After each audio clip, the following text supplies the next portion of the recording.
कार्तिक और नेहा एक नव विवाहित जोड़ा है जिनकी शादी को अभी कुछ ही वक्त बीता है, लेकिन बाहर से सामान्य दिखने वाली इस शादी के पीछे का सच बेहद डरावना है। बंद दरवाजों के पीछे कार्तिक एक हैवान है जो हर दिन अपनी पत्नी नेहा के साथ मारपीट करता है और उसकी मर्जी के खिलाफ उसके साथ शारीरिक संबंध बनाता है। बेचारी नेहा खामोशी से यह सब अत्याचार सहती रहती है और अपना दर्द किसी से साझा नहीं करती। असल जिंदगी में नेहा एक कोचिंग सेंटर में पढ़ाती है, जबकि कार्तिक एक कॉर्पोरेट कंपनी में नौकरी करता है। कार्तिक का काम के प्रति रवैया बेहद खराब है। इसी वजह से एक दिन कंपनी की एचआर उसे नौकरी से निकालने की चेतावनी देती है। अपनी गलती सुधारने के बजाय कार्तिक एक घिनौनी चाल चलता है। वह एचआर को एक प्राइवेट वीडियो दिखाता है जिसमें वह और कंपनी का बॉस साथ है। कार्तिक धमकी देता है कि अगर उसे निकाला गया तो वह यह राज सबके सामने खोल देगा। ब्लैकमेल होकर एचआर को मजबूरन पीछे हटना पड़ता है। इस घटना के बाद कार्तिक अपने ऑफिस के दोस्तों के साथ एक बार में जश्न मनाने जाता है। वहाँ शराब के नशे और हंसी मजाक के दौरान उसका एक दोस्त कार्तिक की पत्नी नेहा को लेकर कुछ भद्दी बात कह देता है। यह सुनते ही कार्तिक के सिर पर खून सवार हो जाता है। वह गुस्से में एक कांच की बोतल तोड़कर उस दोस्त के सिर पर दे मारता है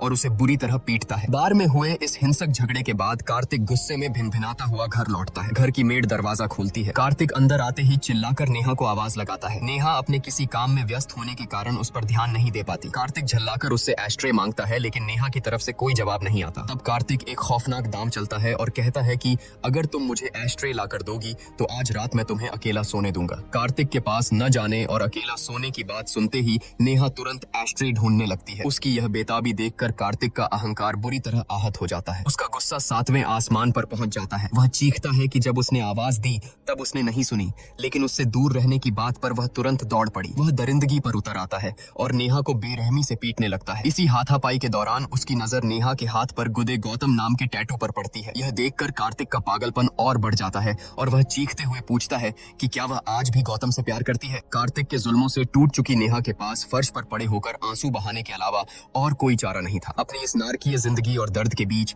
वह बेबस होकर अपने बचपन की यादों में खो जाती है। असल में गौतम नेहा के बचपन का दोस्त था। दोनों पड़ोसी थे, साथ साथ स्कूल जाते और घंटों एक दूसरे के साथ खेलते थे। नेहा का बचपन बहुत दुखों भरा रहा था। जब वह बहुत छोटी थी तभी एक हादसे में उसके माता पिता का देहांत हो गया था। उसके बाद वह अपनी नानी के साये में पली बढ़ी, लेकिन किस्मत को शायद कुछ और ही मंजूर था। कुछ समय बाद नानी भी चल बसी। इस घटना ने मासूम नेहा को अंदर तक तोड़कर रख दिया। नानी के निधन के बाद रिश्तेदारों ने फैसला किया कि नेहा अब गांव छोड़कर अपने मामा के साथ शहर जाकर रहेगी। यह खबर सुनकर गौतम बेहद उदास हो गया। नेहा भी अपने इकलौते दोस्त गौतम को छोड़कर शहर नहीं जाना चाहती थी, लेकिन उन दोनों बच्चों के पास हालात के आगे झुकने के अलावा कोई विकल्प नहीं था। विदाई के वक्त गौतम ने नेहा से एक वादा किया कि जब मैं बड़ा हो जाऊंगा तो तुमसे मिलने शहर जरूर आऊंगा। नेहा शहर चली गई। वे दोनों अक्सर फोन पर बातें किया करते थे, लेकिन वक्त बीतता गया और गौतम अपना वादा पूरा करने आज तक कभी शहर नहीं आया। कहानी वापस वर्तमान में लौटती है। फर्श पर पड़ी नेहा अपने उसी बचपन के दोस्त गौतम की यादों में खोई हुई थी। अगले दिन कार्तिक का क्रूर बर्ताव फिर शुरू हो जाता है। वह जबरदस्ती नेहा को अपनी कार से कोचिंग सेंटर छोड़ने ले जाता है। रास्ते में वह नेहा से सवाल करता है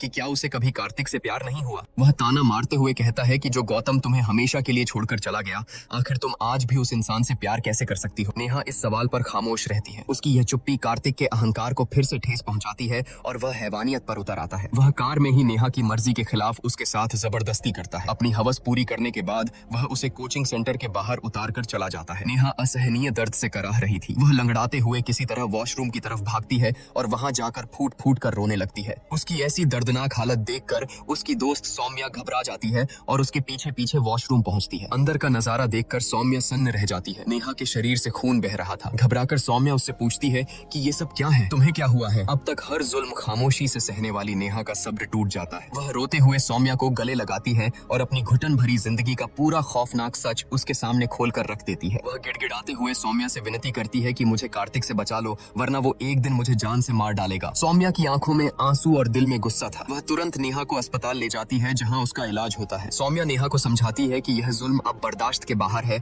और उसे बिना देर किए पुलिस स्टेशन जाकर कार्तिक के खिलाफ शिकायत दर्ज करानी चाहिए, लेकिन नेहा बेबसी से इनकार कर देती है। वह रोते हुए एक कड़वा सच बताती है कि कार्तिक कोई अजनबी नहीं बल्कि उसके सगे मामा का बेटा है। उसकी शादी उसी घर में हुई है जिसने उसे बचपन में अनाथ होने के बाद पनाह दी थी। नेहा कहती है कि अगर कार्तिक जेल गया तो उसके मामा जीते जी टूट जाएंगे और वह अपने मामा को यह दुख नहीं दे सकती। अस्पताल से दवाइयां लेकर नेहा किसी तरह घर लौटती है, लेकिन वहशी कार्तिक को उसकी हालत पर जरा भी तरस नहीं आता। वह फिर से उसके करीब आने और जबरदस्ती करने की कोशिश करता है, लेकिन इस बार नेहा का सब्र जवाब दे जाता है। वह उसे खुद को छूने तक नहीं देती और खौफनाक इरादे के साथ चेतावनी देती है कि अगर आज तुमने मुझे हाथ भी लगाया तो मैं अपनी जान दे दूंगी। नेहा की यह बात सुनकर कार्तिक एक पल के लिए रुकता है, लेकिन उसके चेहरे पर कोई पछतावा नहीं था। वह एक शैतानी हंसी हंसता है और कमरे से बाहर निकल जाता है। अगले दिन जब सौम्या नेहा से इस उलझे हुए रिश्ते की पूरी सच्चाई पूछती है तो नेहा उसे अपने अतीत के काले पन्नों में ले जाती है। नेहा बताती है कि जब उसकी नानी मौत के करीब थी तो उन्होंने मरने से पहले नेहा के मामा से एक आखिरी वादा लिया था। उन्होंने कहा था कि वे नेहा को अपने साथ शहर ले जाएं, उसकी परवरिश करें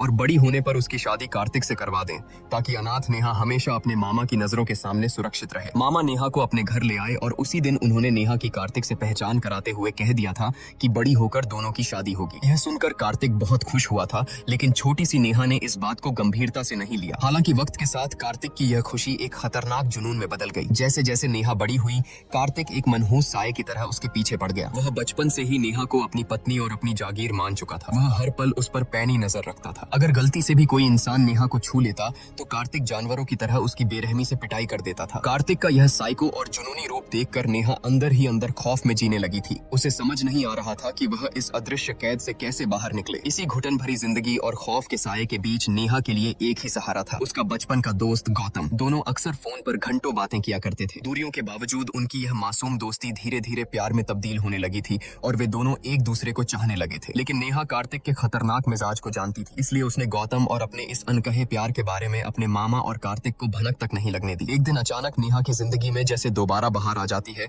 जब गौतम उसके सामने खड़ा होता है। इतने सालों बाद अपने बचपन के दोस्त को देखकर नेहा की खुशी का कोई ठिकाना नहीं रहता। दरअसल गौतम के पिता की तबीयत काफी खराब थी और वह उनका बेहतर इलाज कराने के लिए उन्हें शहर लेकर आया था। उसका परिवार भी वहीं रुका हुआ था। गौतम के शहर आने से नेहा की जिंदगी में एक नई रोशनी आ जाती है। वह गौतम और उसके परिवार के साथ काफी वक्त बिताने लगती है। उसके घर वालों से मिलकर नेहा को उस अपनेपन का एहसास होता है जिसके लिए वह सालों से तरस रही थी। गौतम के प्रति अपने बेइंतहा प्यार को जाहिर करने के लिए नेहा अपने हाथ पर गौतम के नाम का टैटू भी बनवा लेती है। लेकिन नेहा की यह खुशी कार्तिक को रास नहीं आती। एक दिन जब गौतम नेहा को उसके घर छोड़ने आ रहा था तो कार्तिक की नजर उन पर पड़ जाती है। जलन और गुस्से से पागल कार्तिक बीच रास्ते में ही गौतम को रोक लेता है और उस पर टूट पड़ता है। वह गौतम को बेतहाशा पीटता है। दुर्भाग्य से नेहा के मामा किसी काम से शहर से बाहर गए हुए थे, इसलिए वह चाहकर भी उन्हें गौतम या कार्तिक की इस दरिंदगी के बारे में कुछ नहीं बता पाती। इधर कार्तिक का पागलपन सारी हदें पार कर देता है। वह नेहा को डराते हुए खुली धमकी देता है कि अगर उसने चुपचाप उससे शादी नहीं की तो वह गौतम को जान से मार देगा। कार्तिक की धमकियों और गौतम की जान को खतरे में देखकर नेहा अंदर तक कांप जाती है। डर और बेबसी में आकर वह अपनी जान देने की कोशिश करती है। एन उसी वक्त उसके मामा वहां पहुंच जाते हैं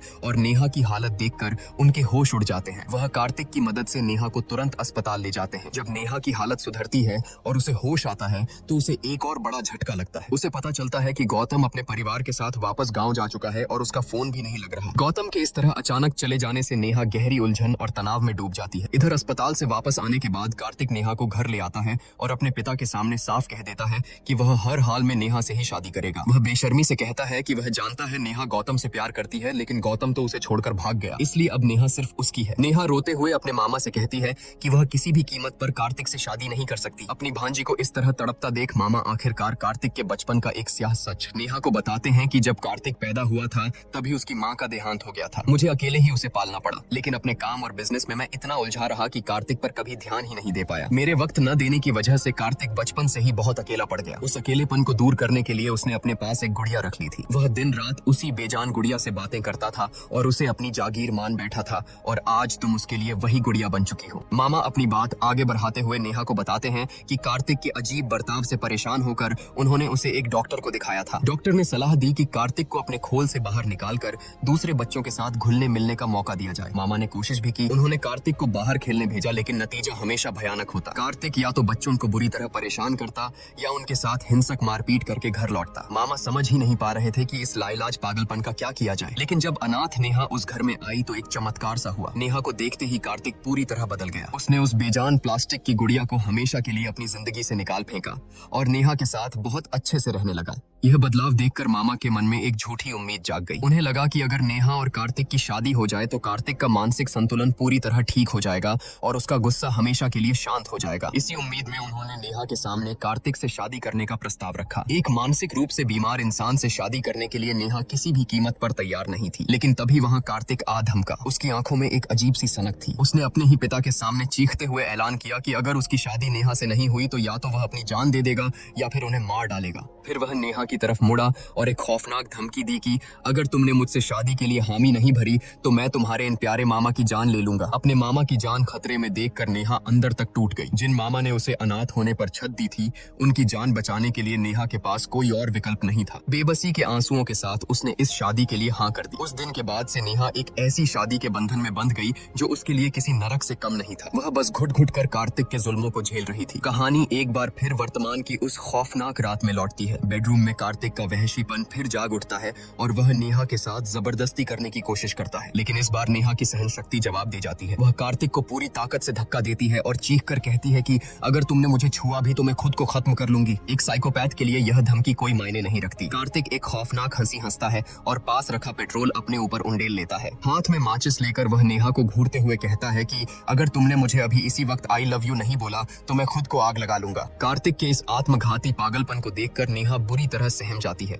वह डर के मारे कांपते हुए किसी तरह आई लव यू बोल देती है, लेकिन उस वक्त उसके दिल के हर कोने में कार्तिक के लिए सिर्फ और सिर्फ नफरत सुलग रही थी। उसी रात जब कार्तिक बेफिक्र होकर गहरी नींद में सो जाता है, तब नेहा अपनी जिंदगी का सबसे बड़ा फैसला लेती है। वह दबे पांव बिना कोई आहट किए उस नरकनुमा घर से निकलती है और अंधेरे में गुम हो जाती है। अगली सुबह जब कार्तिक की नींद खुलती है तो पूरे घर में नेहा को न पाकर उसका पागलपन सारी हदें पार कर जाता है। वह पागलों की तरह नेहा का मोबाइल नंबर मिलाता है, लेकिन दूसरी तरफ से सिर्फ एक ही आवाज आती है कि उसका फोन स्विच ऑफ था। नेहा के इस तरह अचानक गायब हो जाने से कार्तिक का दिमागी संतुलन पूरी तरह डगमगा जाता है। वह पागलों की तरह शहर के कोने कोने में उसे ढूंढता है, लेकिन नेहा का कोई सुराग नहीं मिलता। हताशा और गुस्से में वह नेहा की दोस्त सौम्या के घर पहुंचता है और उसे जान से मारने की धमकी देता है, लेकिन सौम्या भी खौफजदा होकर यही कहती है कि उसे नेहा के बारे में कुछ भी नहीं पता। हर तरफ से खाली हाथ रहने के बाद कार्तिक खुद को शराब के नशे में डुबो लेता है। वह लड़खड़ाते कदमों से घर लौटता है। उस वक्त घर पर उनकी मेड दीप्ति मौजूद थी। भारी नशे और दिमागी विक्षिप्तता के कारण कार्तिक को दीप्ति के चेहरे में नेहा का अक्स नजर आने लगता है। इसी खौफनाक भ्रम में वह दीप्ति के साथ जबरदस्ती करने लगता है। शुरुआत में दीप्ति खुद को बचाने की पूरी कोशिश करती है, लेकिन कार्तिक की हैवानियत के आगे हार मानकर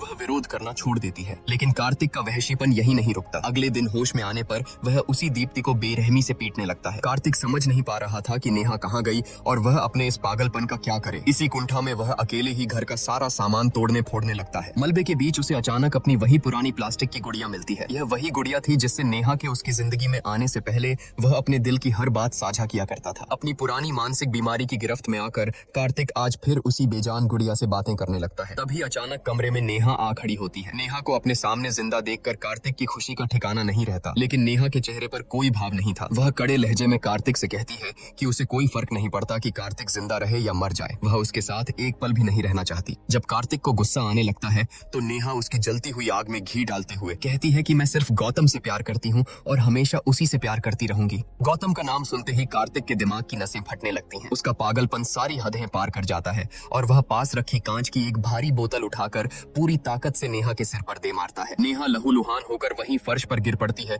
और अत्यधिक तनाव व नशे के कारण कार्तिक भी वहीं बेहोश हो जाता है। कार्तिक के घर से आ रही टूटने फूटने और चीखने की भयानक आवाजों को सुनकर पड़ोसी सहम जाते हैं और पुलिस को बुला लेते हैं। जब पुलिस दरवाजा तोड़कर अंदर आती है तो कार्तिक को होश आता है। वह बदहवास होकर पुलिस वालों से बार बार यही कहता है कि उसने नेहा को नहीं मारा, लेकिन सबसे हैरान करने वाली बात यह थी कि वहाँ फर्श पर नेहा थी ही नहीं। नेहा उस बंद कमरे से रहस्यमयी तरीके से गायब हो चुकी थी और कोई नहीं जानता था कि आखिर उसके साथ क्या हुआ था। पुलिस कार्तिक को गिरफ्तार करके थाने ले आती है। पूछताछ के दौरान जब एक पुलिस ऑफिसर गुस्से में आकर कार्तिक के सामने नेहा की तस्वीर को फाड़ता है तो कार्तिक का साइको रूप फिर जाग उठता है। वह बुरी तरह पैनिक करता है और लॉकअप में मौजूद सभी पुलिस वालों पर टूट पड़ता है। यहाँ तक कि वह इस केस की जांच कर रही पुलिस ऑफिसर प्रियंका पर भी जानलेवा हमला कर देता है। कार्तिक की इस हिंसक और पूरी तरह से विक्षिप्त हालत को देखते हुए कोर्ट उसे सजा सुनाने के बजाय पागलखाने भेजने का आदेश देती है। 6 महीने तक उस पागलखाने की सलाखों के पीछे रहने के बाद एक दिन ऑफिसर प्रियंका उससे मिलने आती है। प्रियंका को देखते ही कार्तिक उसकी तरफ बढ़ता है। उसकी आंखों में आज भी वही पागलपन और बेबसी थी और उसके होठों पर सिर्फ एक ही रट थी कि मैंने नेहा को नहीं मारा था। प्रियंका एक ऐसा सच उजागर करती है जो कार्तिक के पैरों तले जमीन खिसका देता है। वह कहती है कि कार्तिक ने नेहा को नहीं मारा था। नेहा पूरी तरह से जिंदा है और इस वक्त गौतम के साथ अपनी नई जिंदगी खुशी खुशी बिता रही है। प्रियंका खुलासा करती है कि वह नेहा और गौतम बहुत अच्छे दोस्त हैं। उसे नेहा और गौतम के प्यार के बारे में सब कुछ पता था, लेकिन अपनी अपनी पुलिस ट्रेनिंग के लिए उसे शहर से दूर जाना पड़ा था। जब वह ट्रेनिंग पूरी करके लौटी तो उसे पता चला कि नेहा की शादी कार्तिक से हो चुकी है। प्रियंका बताती है कि गौतम ने नेहा को धोखा नहीं दिया था। जब गौतम के पिता अस्पताल में भर्ती थे तो डॉक्टरों ने उन्हें बेहतर इलाज के लिए तुरंत मुंबई ले जाने की सलाह दी थी। जल्दबाजी में गौतम अपने परिवार को लेकर मुंबई चला गया था और इस अफरा तफरी में उसका नेहा से संपर्क पूरी तरह टूट गया था। जब गौतम मुंबई से लौटा और उसे नेहा की शादी का पता चला तो वह सीधा अस्पताल पहुंचा। उस वक्त जब सौम्या नेहा को इलाज के लिए वहां ले गई थी, गौतम जानना चाहता था कि आखिर नेहा ने यह शादी क्यों की। वहां फूट फूट कर रोते हुए नेहा ने गौतम को कार्तिक की हैवानियत, मारपीट और जबरदस्ती की पूरी खौफनाक सच्चाई बता दी थी। नेहा का दर्द और उस पर हो रहे जुल्मों को जानने के बाद प्रियंका, सौम्या और गौतम ने मिलकर कार्तिक को उसके किए की सजा दिलाने की ठानी। उन्होंने एक फुल प्रूफ प्लान बनाया। इसी योजना के तहत प्रियंका ने नेहा से कहा था कि वह चुपचाप कार्तिक का घर छोड़कर चली जाए ताकि कार्तिक का पागलपन और पैनिक अपने चरम पर पहुंच जाए। प्लान ने बिल्कुल वैसा ही काम किया। जब कार्तिक पूरी तरह से टूट चुका था तब नेहा अचानक फ्लैट पर वापस आई। उसे देखते ही कार्तिक अपने गुस्से पर काबू नहीं रख पाया। उसने नेहा के सिर पर बोतल मारी और खुद भी अत्यधिक तनाव के कारण बेहोश हो गया। नेहा के बेहोश होते ही योजना के अनुसार प्रियंका वहां पहुंच गई। उसने नेहा को तुरंत वहां से निकालकर सुरक्षित अस्पताल पहुंचा दिया और कार्तिक को एक हत्यारे के तौर पर पुलिस ने गिरफ्तार कर लिया। प्रियंका आगे बताती है कि ठीक एक हफ्ते पहले ही नेहा कोर्ट में जज के सामने पेश हुई थी। उसने कोर्ट रूम में कार्तिक द्वारा किए गए शारीरिक और मानसिक जुल्मों की पूरी दास्तान बयान की। सारे सबूतों और नेहा के बयान के आधार पर जज ने यह फैसला सुनाया कि कार्तिक एक खतरनाक मानसिक रोगी है और जब तक वह पूरी तरह ठीक नहीं हो जाता उसे इसी पागल खाने में कैद रखा जाएगा। इसके साथ ही कोर्ट ने नेहा को कार्तिक से तलाक भी दिला दिया। अब नेहा उस नरक से हमेशा के लिए आजाद हो चुकी है। उसने गौतम से शादी कर ली है और आज वह उसके साथ एक बेहद खुशहाल और महफूज जिंदगी जी रही है। यह पूरा सच सुनने के बाद कार्तिक अंदर से पूरी तरह टूट जाता है। उसका गुरूर और उसका पागलपन दोनों हार चुके थे। उसके पास अब पछतावे और अपनी उस गुड़िया यानी नेहा की यादों के अलावा कुछ नहीं बचा था। वह पागल खाने की उसी ठंडी कोठरी में बैठकर बेबसी से नेहा को याद करने लगता है और इसी दर्दनाक और न्यायपूर्ण अंत के साथ यह कहानी खत्म हो जाती है। दोस्तों, नेहा ने अपने मामा की जान बचाने के लिए अपनी जिंदगी कार्तिक जैसे साइको के हाथों नरक बना ली। अगर आप नेहा की जगह होते और आपके अपनों की जान खतरे में होती तो आप क्या फैसला लेते? क्या आप भी खामोश रहकर जुल्म सहते या उसी वक्त कार्तिक का डटकर सामना करते? अपने विचार नीचे कमेंट करके जरूर शेयर करें और इसी तरह की फिल्मों का एक्सप्लेनेशन देखते रहने के लिए